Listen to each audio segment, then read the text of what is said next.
Hey, it's me, Jeremy John with KokaneeKid Fishing. We're tackling information come together to get you guys in the game. Hey, I'm here just to do a little update on Odell Lake, and then also we're going to talk about Detroit. And then I don't know if you guys have been following me on social media, but we did a trip to Flaming Gorge, and then we hit Anderson Ranch. So I'll talk a little bit about that, what I saw, and then how I utilize my electronics to locate fish, and then also get into some areas where people normally don't want to go fish. But if you have the right electronics, it's super easy. So we use Garmin, just to let you know. So we had a great trip. But let's get the elephant out of the room. So I don't know if you guys have heard of these. These are the blue micey bugs. They are not available on the website yet. You can get them at H&B CBD shop up in Detroit, and then Odell Lake Resort just got a whole bunch of them up at Odell. So if you have to have them, which I would recommend them, they've been working fantastic at every lake I've fished this year, including Wallowa. These will be online this Sunday at midnight. So I'm going to do a limited release for people that are going to go fish, hopefully the Derby up at Odell Lake, which is, I believe, on the 12th. So they've been working really, really good along with the pink purple micey bugs, especially first thing in the morning with some glow dodgers. So I've been using glow dodgers first thing in the morning. They're the Aeroflash Natural Moon Glow Wing. And then I've been switching them up to pattern dodgers, and then also gold and silver in the afternoon. So let's talk a little bit about our trip that we took with Bryce and Carly. It was an absolute, so much fun. Huge fish too down at Flaming Gorge. And we found them in some areas that people normally wouldn't go fish. So there was this little area on the Wyoming side, just past the pipeline hole, which is what I believe people call that. This little tiny niche, which I named the Devil's Horn, was really difficult to get into. There was some obstacles you had to go around. With my Panoptix forward scan, I could actually see stuff, get around it, and there was a lot of fish stacked up in the area. The water temp was pretty cold, so those fish were running 10 to 30 feet down. So they were super high in the water column. And I had to shorten my setback pretty short. I was originally running 50 feet back from the clips on my downriggers. But because of the areas that I was fishing, I actually shortened them up to 30 feet. So 30 feet back behind the boat, 10 feet down, still caught plenty of fish, which most people, if you're fishing that high in the water column, would want to go 100 and something feet back, thinking that the fish were going to be scared. I didn't have any issues catching fish 30 feet back. And it allowed me the opportunity to make really tight turns and not get my gear snagged up. So that Devil's Horn area, without my Panoptix, would be impossible to get into. But with it, it was super easy. We also went into this little tiny pocket over by the rocks, the rock cliff over there, which had some stuff in it, which I believe was tumbleweeds.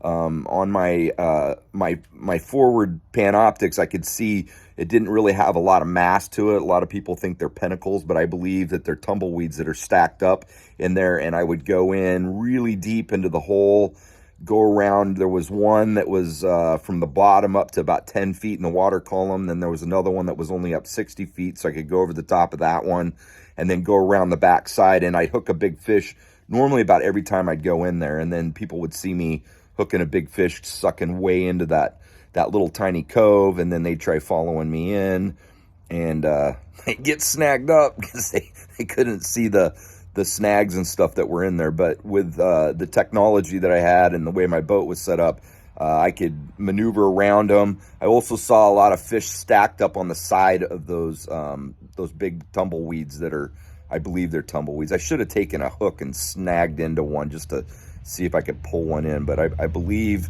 those are big, huge weed stacks that were from the bottom up. So going into areas that people don't normally go into, There was a lot of fish in there. We caught a really big rainbow, caught a Mackinaw up in that area. So, but the kokanee there were extremely big. And I'm still getting pictures. There was an older couple that would walk around the campground, and he was actually nice enough to get a map out, show me where he likes fishing, the lake, shared a whole bunch of information with me. And so what I did was, before I left, I gave him my 4 best setups that I had for the lake. And then I told him on the last day, if he wanted to follow me into the Devil's Horn and map it on his GPS map, then he could go back in anytime he wanted. And the day after I left, he caught a monster 23-incher out of that hole. So he's been sending me pictures. I think he says he's fishing over by Red Cliff. If you guys are at Flaming Gorge and want to go check that out, Red Cliff, and he's fishing 40 to 60 feet down. So obviously the water temperature's warmed up. So let's talk about Detroit. Detroit's fishing way better than what it was. It kind of went into a lull. It was good during the spring, and then it was just, man, people were struggling. But my buddy Logan Ellis from Chicken Little Guide Service has been sending me pics and absolutely crushing it up there. His top lures are the purple twisted hoochie and the blue micey bug. Imagine that. And then the last day he was there, he did good on the blue and then the Wonder Bread. And he didn't fish by blowout on the last day. He fished in between South Shore and Cove Creek, which I don't think a lot of people are fishing in that area, but he said that's where the fish were at. And so that's where he's targeting them. And he's not fishing up there anymore. I think he's gearing up for salmon fishing. So I'm ratting him out and giving you guys some information. But I would check out Blowout, and then maybe the middle section out from Mongold, and then maybe even go in towards that South Shore area around the Big Rock, and then go over towards Cove Creek. So that's a good checkout. So let's talk about Odell and what I've been seeing up there. So fishing has been difficult. I'm still catching some fish. We actually got one that was just under 16 inches, and I'm going to share where that area was at just in case you are planning on going and fishing the Derby. But they haven't been in the West Bay like they normally are. I usually been starting my mornings fishing the edge between Breezy Point and Shelter Cove. There is a little tiny notch that goes in a little bit on your underground mapping. If you have mapping, check it out. I'm going to show you a picture of that right now. There is a lot of fish stacked into this little niche in the underwater shelf. You can go check that out. And when I fished that on this last Sunday, I was the only boat over there, so that was kind of nice. Another area that I would check out is just east of Serenity Bay. There's also another little underwater niche there. There's some fish stacked into that area, so that's a good area to check out. And then also the ledge, which is the west side of the hump. If you don't know where the hump at, that's over by Princess Creek. There's a hump that comes out. That's a really popular spot for people to Mackinaw fish. And just west of that, there's a ledge that you can fish, and that goes all the way into shore, and then I usually turn around and come back out. I did see some fish stacked into there. If I was going to fish the Derby, I definitely would go suck way into the West Bay. You can get into 60 feet of water, 70 feet of water. Normally, there is not a lot of people in that area. Most people like staying out in the middle, but if you use your electronics and use your mapping system, you can fish the edge over there by Trapper Creek and then go all the way into that cove over there. So first thing in the morning, again, I'm using Glow Dodgers. The bite has been from 5 o'clock to right around 6:15. So you need to make sure that you're on the water early. I believe you can start fishing at about 4:48, 4:50. It's 1 hour before sunrise, so double check when sunrise is. Make sure your gear's out, deployed, you know where the fish are at, and charge them up with a UV light. So I've been using these natural Moon Glow Wing Dodgers first thing in the morning. The pink purple micey bug has been on fire with the blue micey bug. So that's what I've been using first thing in the morning. And then when the sun starts coming up, I've been switching out to more of a pattern dodger, like the netted wing ones, or gold or silver. And then you got to work through your stuff. So the twisted hoochies in pink have been working good for me in the afternoon. And the last day I was there, I switched everything to pink micey bugs. and it didn't seem to matter if it was a gold blade or a silver blade. They were hitting both. I was trying to see if I could get a better bite with pattern dodgers, or I even used like a pink gold rocket on one of them, and then gold dodgers and silver on the other one. So if I had a micey bug with a silver blade, I was matching that up with a silver dodger, and if I was using it with a gold, I matched up with a gold. The ones with the smile blades did not seem to work as well. Sometimes they do, sometimes they don't. My buddy was up there last weekend with his brother, and the smile blades, the orange smile blade one, was working fantastic. So you just got to work through your gear. Fish are all over the water column.